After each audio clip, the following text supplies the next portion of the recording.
Menurut Anda, Indonesia ini masih akan ada apa enggak? Indonesia tetap akan ada.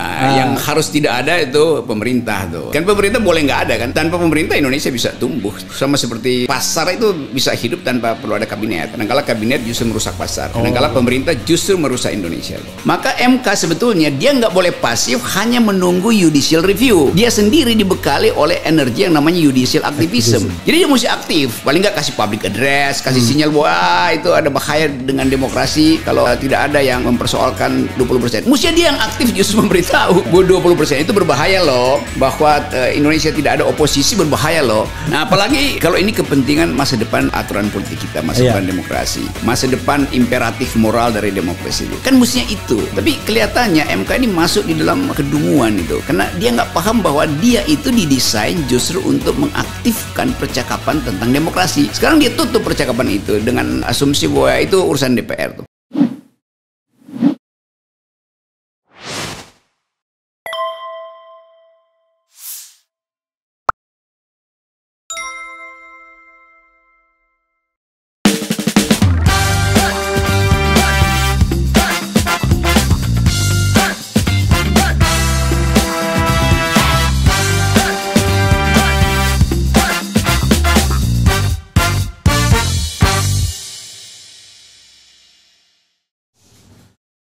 Assalamualaikum warahmatullahi wabarakatuh, sobat era sekalian. Jumpa lagi kita di channel yang keren ini. Keren. Bung Rocky, iya. Terima kasih banyak ya. Oke, biar kita fair karena waktu Bung Rocky tidak banyak, sementara aspirasi banyak, ya kan? Ya mending kita jawab aspirasi. Ya, kita jawab aspirasi ya. Dari Setio Uta ya. Tapi ini pertanyaan tata negara, tapi nggak apa-apa Bung Rocky yang jawab. Saya serahkan Bung Rocky jawab. Bung Rocky dan Bung Revi, tapi karena Bung Rocky yang menjadi tamu, Bung Rocky yang jawab. Apakah narasi 3 periode garis miring penundaan bisa dimunculkan melalui dekret? Sangat mungkin, bahkan bisa dibikin perpu kok. Kan ini cuma soal undang-undang pemilu diperpukan aja oleh presiden kan. Jadi kekuasaan itu punya segala macam cara, termasuk menyewa pakar-pakar HTN, pakar hukum tata negara. Kan banyak pakar hukum tata negara justru yang disewa negara kan, untuk membenar-benarkan untuk memberikan legitimasi. Ya, kalau tidak hanya pakar hukum tata negara, pakar survei juga. Ya kalau pakar survei udah pasti tuh. Pasti dia frontliner dia ya. Iya, dia justru di depan itu, sehingga setelah big data dari big survei ini jadi disewalah pakar-pakar hukum tata negara. Karena saya dengar banyak pakar hukum tata negara yang keluar masuk istana. Iya, yang tadinya kritis pada istana sekarang berhenti ngoceh karena garasinya udah diperlebar karena bakal terima mobil listrik segala macam. Itu pentingnya kita kasih kritik juga bahwa pakar hukum tata negara dia harus memeriksa kelengkapan hukum negara itu atau kelengkapan alat bernegara berjalan apa enggak nih untuk membackup negara, bukan jadi juru bicara negara kan, atau jadi humas negara atau legitimator ya. Iya, itu bahaya itu. Oke. Kemudian dari Devi Ade, selalu simak dan telaah diskusi seperti ini. Sebenarnya apa yang terjadi pada negara ini, dan saya sampai pada kesimpulan bahwa negeri ini dikelola hanya seperti perusahaan. Ironisnya, pejabatnya hanya mikirin uang. Wah, ini sih statement. Tapi nggak apa-apa kalau di mau di. Ya, itu pertanyaan generik sebetulnya. Artinya semua orang tuh mau lakukan pertanyaan itu tuh, karena memang udah diubun-ubun kejengkelan pada kekuasaan tuh. Terutama setelah krisis minyak goreng nggak bisa diselesaikan. Sekarang ada kewajiban macam-macam untuk beli Pertalite, mesti pakai aplikasi itu. Dan tadi saya baca di media itu udah mulai terjadi kerusuhan tuh. Jadi waktu ditanya aplikasi itu, yang antri bensin itu langsung justru ambil selangnya itu dia masukin sendiri aja ke tempat ke tempat bensinnya itu, ke tanknya dia tuh. Karena menganggap apa urusannya tuh, bikin repot aja, dan dia mesti bayar tambahan. Dan satu lagi, kalau dia pakai aplikasi kan nggak boleh itu di pom bensin menghidupkan handphone. Ya, jadi itu bisa menyebabkan kebakaran tuh. Jadi konyolnya di situ. Bayangkan misalnya ada pemotor, dia cepat-cepat perlu beli Pertalite karena mesti bawa ibunya ke rumah sakit tuh. Tiba-tiba pulsanya habis atau sinyalnya hilang di situ tuh. Lalu petugasnya bilang, oke, Anda nggak punya, minggir tuh. Oh, pasti dia marah tuh kan, karena dia udah antri, tiba-tiba sinyal hilang. Jadi hal-hal yang teknis itu menunjukkan bahwa perencanaan yang disebut kebijakan publik itu nggak pernah dipikirkan oleh pemerintah akibatnya tuh. Itu sama dengan misalnya hari ini stop import atau stop sama ekspor, aja. bolak-balik tiba-tiba buka lagi. Ya, itu datang dari otak yang nggak sempurna tuh. Bukan otak liar itu. Nah, kalau otak liar yang kayak tadi itu otak liar tuh melebihi.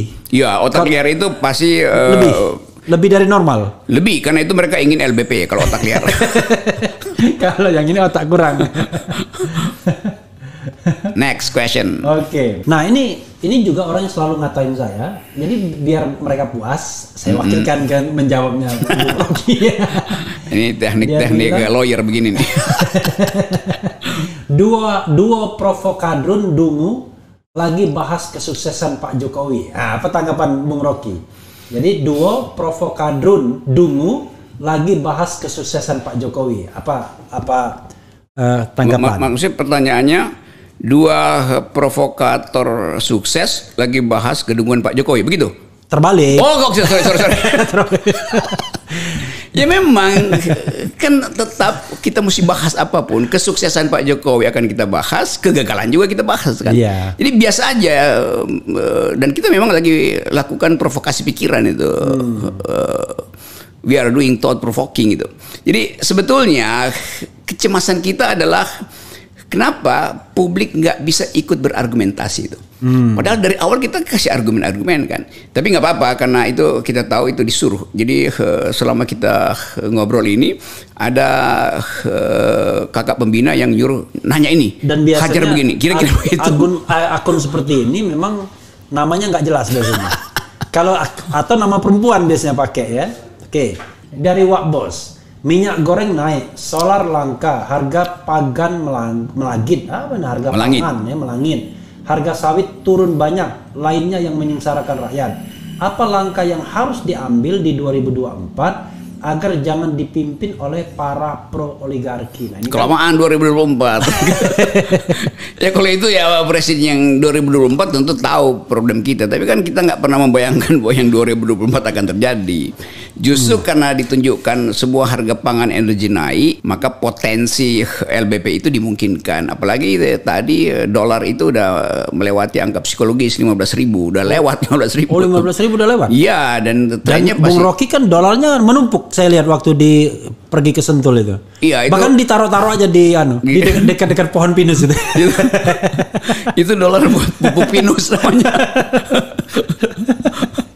Gini, kan dari calon-calon presiden, wah biasanya yang ini ya kan, sobat era sekalian pengen yang konkret nih gara-gara begini. Oke, salah satu persyaratan Indonesia jangan jadi bangsa yang kerdil. Pemimpinnya ngerti dong geopolitik ya kan. Yes. Kalau keluar negeri nggak dicuekin orang ya kan. Kan kalau kita ada pergaulan internasional itu kan kelihatan tuh mana yang jadi bintang, mana yang jadi buntang, kira-kira begitu. Buntang tuh dicuekin ya kan. Nggak penting. Padahal dari negara besar. Jadi dari most population berapa? Nomor 4 di dunia kita kan. Ya, nomor 4. Nah, masa kita dicuekin misalnya. Lalu kalau kita kaitkan dengan nama-nama yang sudah muncul belakangan ini, Anda melihat siapa yang kira-kira punya kemampuan geopolitik? Kalau geopolitik, konkret, ya tetap kita mesti asumsikan yang sekarang ini belum kita ukur etikabilitasnya. Iya. Belum kita ukur dia pro 20% apa enggak. Iya. Misalnya kalau saya sebut AHY paham geopolitik, Anies Baswedan paham geopolitik, Iya. Ganjar pasti nggak paham geopolitik, Andika paham geopolitik tuh. Karena pengetahuan yang luas itu memungkinkan orang punya kepercayaan diri untuk masuk di dalam diplomasi global kan. Tetapi sekali lagi itu kualitas pertama soal Iya. intellectuality, karena yang ditanyakan soal geopolitik. Iya. Yang kedua, apakah mereka juga lolos etikabilitas? Itu belum kita uji. Sekarang yang baru kita uji dulu kapasitas mereka untuk berdiplomasi di dunia yang Eropa sekarang lagi realignment posisi-posisinya. Amerika lagi memaksakan diri untuk jadi polisi di Indo-Pasifik. Itu mesti dibaca oleh orang yang paham tentang geopolitik. Bung Hera, gimana kalau kita ya melalui RH Channel ini saya umumkan, kita akan ngetes calon-calon presiden itu. Nah, betul. Dan saya mau jadi penguji pertama. Iya.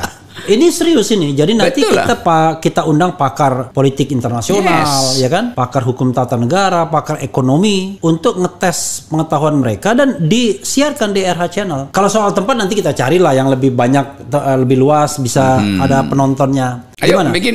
Kita bikin ya. Coba kita bikin polling dulu nih, netizen setuju nggak? Nah, tolong bikin pollingnya adalah, setujukah Anda kalau RH Channel membuat uji akal, sebut aja uji akal presiden.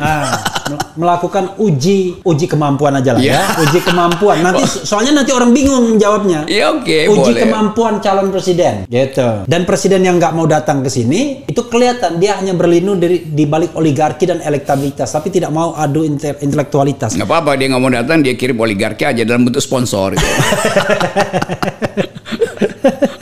Oke, itu ya. Ya, uji kemampuan ya. Uji kapasitas presiden. Uji kapasitas saja, uji kapasitas ya. Salam Bang RH, bagaimana pandangan Bang RH dan RG tentang revisi undang-undang atau rancangan Kitab Undang-Undang Hukum Pidana, terutama tadi. Kita dari sisi filsafatnya mengenai perlindungan terhadap pejabat-pejabat publik termasuk presiden. Jadi ada pasal-pasal penghinaan yang dihidupkan kembali gitu. Iya, dari segi istilah martabat presiden itu nggak ada di dalam konsep ilmu pengetahuan.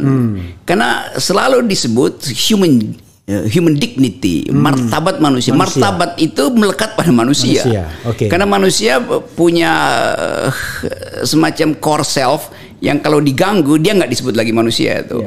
Tapi presiden kan bukan manusia, presiden kan lembaga, jabatan itu. Dan dia bisa dibatalkan setiap 5 tahun. Jadi buat apa dia dikasih martabat? Martabat itu melekat seumur hidup pada manusia. Jadi nggak mungkin presiden punya martabat. Jadi menghina presiden itu yang nggak masuk akal. Kan yang terhina adalah orang. Jabatan nggak bisa dihina itu. Dan nggak mungkin ada jabatan yang merasa kalau terhina. orang sudah ada fasilitas untuk orang. Ya sudah kan. Jadi buat apa lagi ditambah-tambahin itu? Nah, itu artinya kalau kita baca secara lebih terselubung, itu sekedar upaya untuk nakut-nakuti rakyat supaya jangan berpikir. Kan kalau saya mengkritik, saya berpikir kan. Ya, nanti saya akan dipidanakan. Karena ada pasal pidananya. Jadi itu pasal yang konyol. Bukan sekedar bahwa pasal itu justru pasal yang pernah diucapkan oleh pemerintah Belanda dan akhirnya dicabut. Tapi ini pasal yang dihidupkan di era demokrasi, kan ajaib tuh. Ini perlu juga belajar itu ya, menteri atau wakil menteri atau whoever yang merasa ahli hukum pidana, belajarlah sama filsafat. Karena kadang-kadang belajar pidana itu terlalu tekstual, dia tidak melihat esensi yang lebih filsafati. Itu. Gitu. Nanti ada anak presiden merasa bapaknya terhina, dia lapor sebagai apa? Sebagai anak presiden. Loh, presiden tuh nggak punya anak. Yang punya anak Pak Jokowi. Dan makanya nggak pernah disebut Ibu Iriana Jokowi, nggak ada Ibu Presiden. Gitu. Walaupun kadang-kadang ada juga istilah Ibu Negara, itu lain persoalan. Banyak profesor hukum yang sebetulnya akhirnya dia nggak paham sebetulnya esensi dari legal philosophy itu. Mungkin paham, tapi masalahnya posisi menentukan pendapat. Pendapatan menentukan pendapat. Oke. Bung RH, saya mau jadi presiden. Di mana saya bisa daftar? Saya sebagai anak bangsa berhak ikut serta jadi calon presiden. Keren juga nih. Ya, itu pertanyaan bagus. Multiplier 22. Ya, memang itu filosofinya. Demokrasi itu nggak boleh dibagi habis dalam partai. Karena itu perlu calon independen, perlu oposisi, perlu masyarakat sipil. Jadi pikiran dia ini, si multiplier ini betul-betul pikiran yang membuat kita menduga bahwa di ranah bawah sebetulnya pikiran-pikiran kritis. Saya mau jadi presiden dan saya mampu tuh, tapi kenapa mesti lewat partai? Ya karena demokrasi harus lewat. Enggak, demokrasi itu tidak boleh terbagi habis dalam partai itu. Harus ada wilayah yang kita anggap dulu non partisan, tetapi punya hak yang sama untuk memimpin negara. Dan jangan salah, konstitusi pun sudah mengakui itu dengan adanya DPD. Betul. Tidak melalui partai. Bayangkan, konstitusi sudah mengakui itu ya. Bang RH dan Bang RG, cluenya dong. Sosok yang menurut Bang RG cocok jadi presiden kita. Cluenya aja, ada dong pasti. Dia minta clue. Biasanya Sobat RH pengen konkret. Jangan, dia cuma clue, ini masih sopan nih. Cuma cluenya doang katanya. Ya, cluenya tentu kalau sebelum clue gini, syarat dulu, syarat. Tadi kan kita menyebutkan syarat umum ya, etik etikabilitas, intelektualitas, elektabilitas. Tapi itu kan syarat yang memang umum, yang memang ibaratnya ya itu ya anulah memang harusnya begitu. Tapi kan ada syarat yang lebih spesifik lah kira-kira untuk kebutuhan Indonesia dengan penduduknya yang ratusan juta ini. Apa 1, 2, 3 mungkin Bung Rocky itu bisa jadi pikirkan. syarat subjektif dari saya kan, iya, pasti itu. Subjektif, ya syaratnya pertama dia pernah bercakap-cakap dengan saya tuh. Oke. Dan bercakap-cakap dalam pengertian adu argumen. Baik langsung gitu. Maupun tidak langsung. Ini yang langsung, nggak boleh yang nggak langsung tuh. Langsung tuh kan tidak harus head to head begini kan? Oh iya, mesti head to bisa head. melalui mesti head to head. Yang udah bercakap-cakap dengan saya. Artinya nanti tadi RH Channel itu yang akan memfasilitasi bercakap-cakap itu. Okay. Sebelumnya saya mesti terangkan siapa yang udah pernah bercakap-cakap empat mata dengan saya tuh. Oke. Satu Anies Baswedan udah. Prabowo udah. Anies kapan? Biar clear. Oh udah 6 bulan lalu mungkin kita udah berkali-kali gitu kan. Udah berkali-kali. Pak Prabowo saya udah berdiskusi tuh. Siapa lagi ya? Pak Lanyala Matalata udah berdiskusi. Lanyala Mataliti itu. Matalata ada lagi. Ada Lanyala Mataliti. Kan kita mau kalau saya sekedar bilang si ini, tapi saya nggak tahu kualitasnya apa kan. Jadi mesti bercakap-cakap dulu gitu. Nah itu pentingnya nanti kita teruskan percakapan di forum khusus nanti podcast dari Refli Harun yaitu uji kapasitas calon presiden. Gitu. Nanti kita kasih singkatannya apa ya kan. Oke, itu kan boleh subjektif. Ada 2 apa? 1 pernah bercakap-cakap. Jadi udah 3 tuh. Berarti ada 3 kan preferensinya kalau pernah bercakap-cakap. Yang kedua apa? Ya itu aja. Oh itu aja. Sebab dalam percakapan itu kita tahu etikabilitasnya, intelektualitasnya. Oke. Dan terakhir tentu nanti kita buktikan bahwa ada lembaga survei yang tidak terlibat konflik of interest melakukan survei. Gitu. Oke, survei yang sesungguhnya, yang sebenar-benarnya. Soalnya ada tokoh survei ternama yang saya yakin temannya Bung Rocky juga mengatakan 2 tangan, ya kan? Tangan kanan survei, tangan kiri sebagai konsultan politik. Kalau surveinya tidak menguntungkan nggak dikeluarkan, atau dia bisa putar-putar metodenya atau cara penyajiannya dia ubah sedemikian rupa sehingga menguntungkan yang di tangan kirinya tadi. Itu kan soal etika juga. Ini lagi di Twitter kemarin tuh atau media massa Pak, saya baca lagi ada duel antara Anies dan Saiful Mujani Research Center tuh. Oke, soal mau makan makan babi begitu ya. Padahal sebetulnya Saiful Mujani kan dia surveyor kan, pollster. Jadi ngapain dia kasih komentar begituan? Dia polling aja kan, sebetulnya kan. Jadi seringkali di belakang surveyor ini ada mungkin perselisihan pribadi atau disuruh untuk memprovokasi itu. Nah itu yang menyebabkan kita nggak percaya lembaga survei sebetulnya. Apalagi nggak pernah ada satu lembaga survei yang secara detil mau mengatakan uangnya dari sini loh, silakan diaudit. Jadi selama itu nggak dibuka, itu artinya susah dipercaya. Itu main-main margin of error. Padahal sebetulnya dari awal udah error. Jadi sebenarnya errornya nggak ada marginnya. Tapi satu lagi Bung ya, yang menjadi persoalan adalah sering sekali surveyor itu ya, yang dia diamanatkan untuk menyampaikan sesuatu based on data yang dia dapatkan, ya kan, sebaik-baiknya, seilmiahnya. Tapi dia juga berfungsi sebagai tadi bukan hanya konsultan, sebagai pengamat politik, ya kan? Kalau pengamat politik kan beda lagi tuh. Kadang-kadang loh, ini sebenarnya Anda mau menyampaikan survei atau Anda menyampaikan preferensi atau keinginan Anda, kan akhirnya blur. Karena media juga kadang-kadang menempatkan pollster itu sebagai pengamat politik juga jadinya. Lalu blur semuanya. Itu hak mereka, tapi hak media justru untuk menghukum kan. Jadi ngapain dimuat pendapatnya kan? Tanya aja Anda mau ucapin pengamatan Anda atau hasil survei Anda. Dan hasil survei Anda mau jadikan acara untuk mengubah opini publik. Jadi sebetulnya banyak juga jurnalis yang ya dungu juga. Karena sekedar memberitakan hasil survei, dia nggak mau menggali apa yang terjadi di situ tuh. Jadi itu poin saya. Ya cobalah juga jurnalis jadi cerdas supaya kita bisa hukum lembaga-lembaga survei yang tidak terbuka bahkan manipulatif gitu. Oke ya. Jadi intinya jangan percaya survei, tapi dibaca aja. Ya boleh dibaca, tapi setelah itu ya buang tong sampah lah. Nggak ada gunanya tuh. Bung Rocky Gerung dan Bung RH, bisa nggak DPR buatkan undang-undang supaya menteri juga dipilih rakyat dan tak perlu ada wakil menteri, karena menteri itu kan sudah jadi pembantu presiden. Nah ini ini kan orang udah capek mikirin, capek, akhirnya lama-lama di marking semua. Iya, itu sebetulnya itu masuk akal karena kita frustrasi. Lihat misalnya Menteri Perdagangan hari pertama udah mengatakan ya kita nggak mungkin subsidi. Kalau kita subsidi kita nggak punya. Kalau kita subsidi minyak goreng kita nggak bisa bangun jalan tol. Jadi ya biarin aja ke pasar kalau gitu kan. Mekanisme pasar yang tuin. Lalu Anda apa fungsinya kalau diselesaikan di pasar? Anda nggak perlu kan? Iya. Jadi memang ya itu kekalutan dan kekacauan itu membuat rakyat akhirnya datang dengan ide yang radikal. Ya kita pilih aja juga menterinya kalau gitu. Tapi ini ada yang ngatain Rocky Gerung khusus ya kan? Nah, bagus betul tuh. Coba dibaca keras-keras. Lewat lagi dia. Nyekrol sendiri dia. Mana tadi? Tapi intinya adalah dia bilang begini tadi.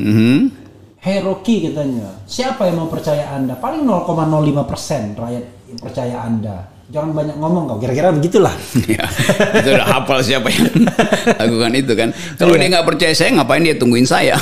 Iya. Padahal mestinya negara terima kasih sama kita, karena kita kan menjalankan fungsi negara, mencerdaskan rakyat. Yes, itu. Coba bayangkan, ini channel tidak didukung oleh siapa-siapa pemerintah. Kita keluarkan uang sendiri kan, tapi kita membantu negara dalam mencerdaskan rakyat. Ya kita mencerdaskan rakyat sambil mencemaskan pemerintah. Itu masalahnya. Cemas itu cerdas masyarakat, ya kan? Bung Rocky silakan Anda closing statement, tapi di RH Channel closing statement itu tidak dibatasi, bisa 1 jam sendiri. Apapun yang ingin Anda tumpahkan silakan tumpahkan di situ. Oke, teman-teman, kita selalu ingin evaluasi bangsa ini untuk kepentingan masa depan, terutama milenial. Jadi podcast Refli Harun memang kalimatnya pasti tajam itu, tapi bukan untuk menjatuhkan pemerintah, tapi untuk memberi peringatan bahwa kalian pemerintah itu dengan keadaan sekarang kalian bisa jatuh karena ketololan sendiri kan, ketololan kebijakan maksudnya tuh, bukan manusianya yang tolol tapi kebijakannya yang tolol. Nah itu yang sering ingin kita ucapkan sebagai pikiran oposisi. Jadi sekali lagi negeri ini disusun dengan pikiran, karena itu kita mesti evaluasi pikiran yang ada di istana tuh. Jadi itu yang jadi inti supaya semua blueprint yang pernah dibayangkan Pak Jokowi itu di-print dong, jangan sekedar sebagai blueprint. Ya sekali lagi nanti kita ketemu lagi dalam podcast berikutnya, dan tolong bayangkan bahwa podcast ini akan jadi semacam podcast publik untuk uji kapasitas presiden.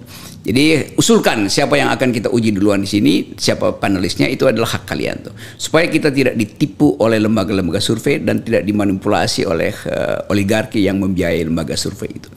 Kira-kira itu bahasa saya, dan selamat beristirahat sambil merenungkan bahwa Indonesia masih bisa dihidupkan kembali dengan akal pikiran dan otak liar. Nah, keliaran itu selalu kita butuhkan supaya kita hidup terus.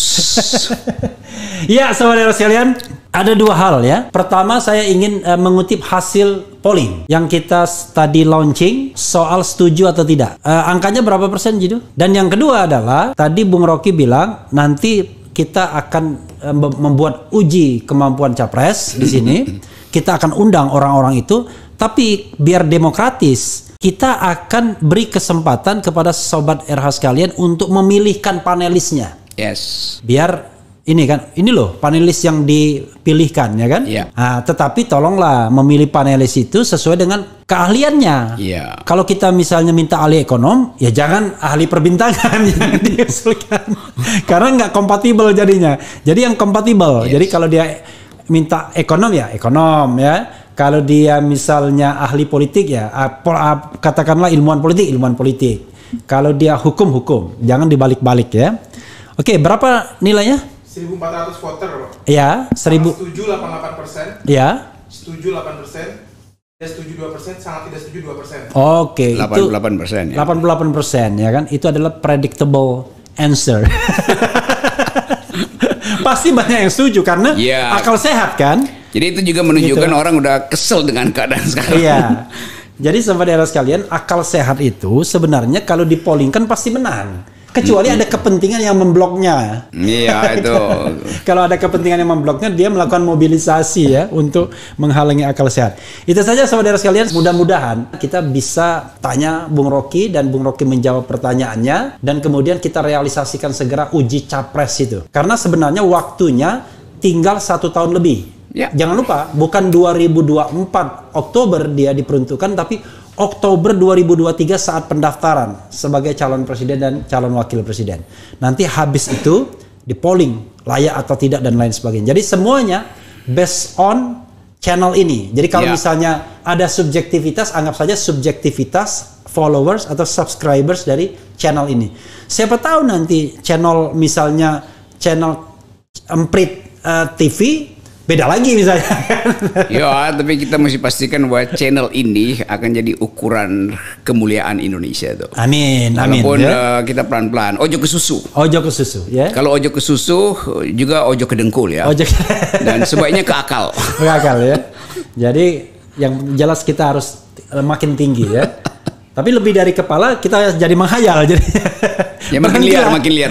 Berhentilah di akal sehat. Itu saja sobat era sekalian. Makasih. Wassalamualaikum warahmatullahi wabarakatuh. Waalaikumsalam. Yes.